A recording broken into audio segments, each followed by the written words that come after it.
Hi, it's Keith Duncan broadcasting live at the Fox Theater, Atlanta, Georgia on Monday, May the 26th, Memorial Day. Still can't find a single ethical law enforcement agency to take over the case that I have completed. It's a lot like the Gone with the Wind. Chivalry is not dead. Just can't find anyone to take advantage of the criminal's own evidence. Now what we have up here is the AT&T building at the top.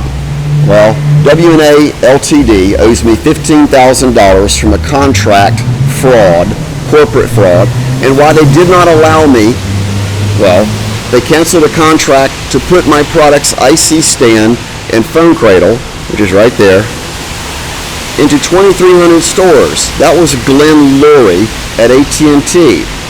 So you see, there's so many crimes that have been committed against me, and people are going to wonder why this has happened to me.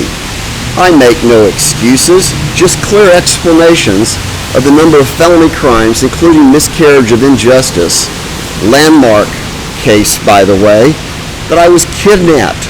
And the FBI doesn't take notice that I was kidnapped, regardless of all the emails I've sent them, particularly their internet crime group, with all these emails.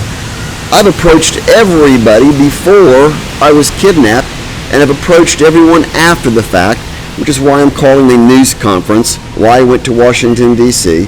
There's not really a whole lot more for me to do except continue with my God-centered ministries of why I'm here on earth.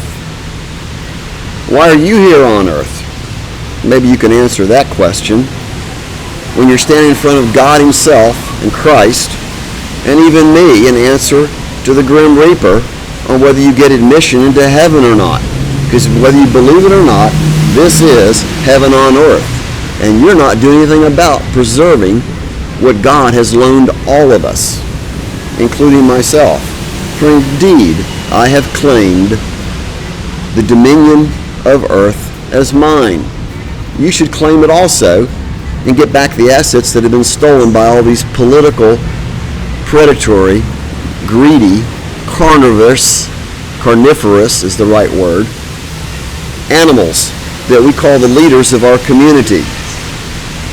Politicians, judges, lawyers, criminal elements, and people that run slave trading industries. And I'm not being a cynic or a hypocrite. I've just experienced the most traumatic hell of anyone I could possibly imagine, because I constantly did the right thing, told the truth, and said, can I go home today? Never any reason for me to be arrested. Wow.